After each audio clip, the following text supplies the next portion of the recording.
This is the wife of Potiphar, a mysterious and alluring woman who dared to tempt the faith of Joseph, the righteous servant of God.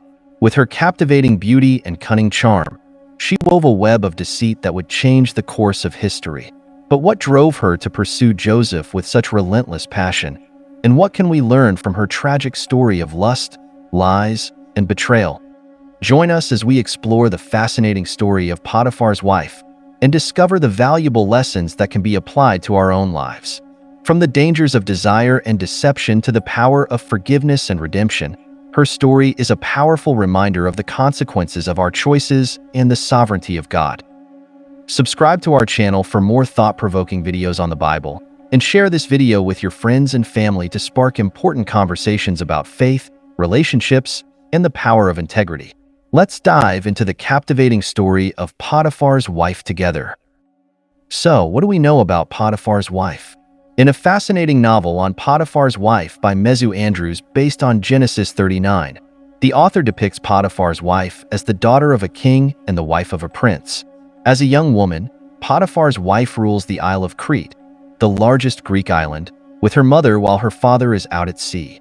Though the young woman's royal father wants his daughter to marry the Egyptian pharaoh, she is given in marriage to the captain of the pharaoh's bodyguard, chief executioner Potiphar. No doubt a no-nonsense type of man, Potiphar is also twice his wife's age. Andrews speculates that Potiphar would rather have a new horse than a Minoan wife.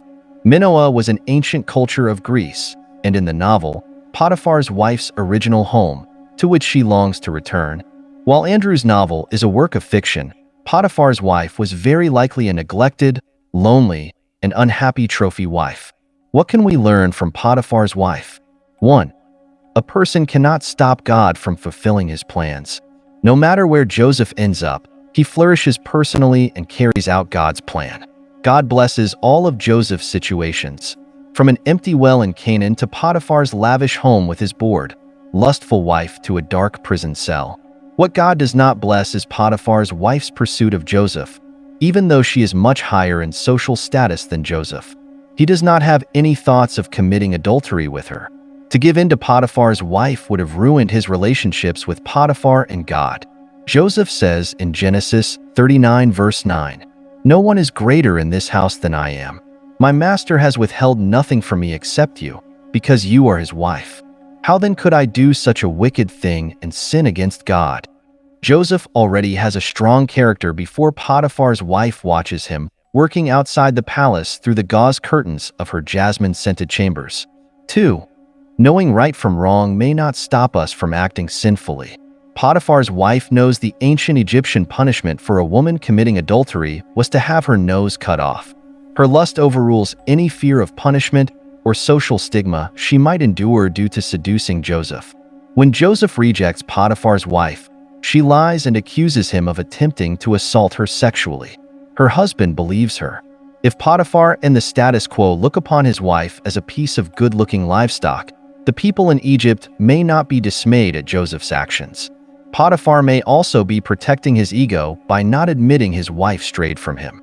And again, Joseph is an important servant, but he is a slave without much clout. The Bible does not state that Joseph even tried to defend himself by telling the truth. 3. Men and women can overcome the temptation to be unfaithful to their partner and God.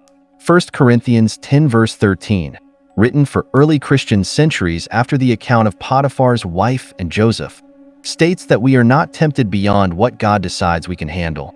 The Holy Spirit guides us and gives us the power to make the right moral decisions and honor God. Joseph was faithful to God and resisted temptation. Potiphar's wife was not faithful to her husband, or perhaps her pagan gods. Potiphar's wife's frustration with seducing Joseph lights up her anger. She lies to her husband, and when he throws Joseph in prison, she probably imagines it will be the end of Joseph's life. She may have lied in other areas to protect her high position. She may have gloated over Joseph's arrest and limitless prison sentence. Yet Potiphar's wife cannot ruin Joseph's life because God is with him. This narrative of Potiphar's wife, her husband, and Joseph is more evidence that God can carry out his plan for us in any situation. Even while in prison, Joseph continues to rise to prominence. Overseeing other prisoners and interpreting dreams, leads to his further success as a leader of the Israelites. On the other hand, the future for Potiphar's wife does not look promising. We can only guess what happened to her in the future.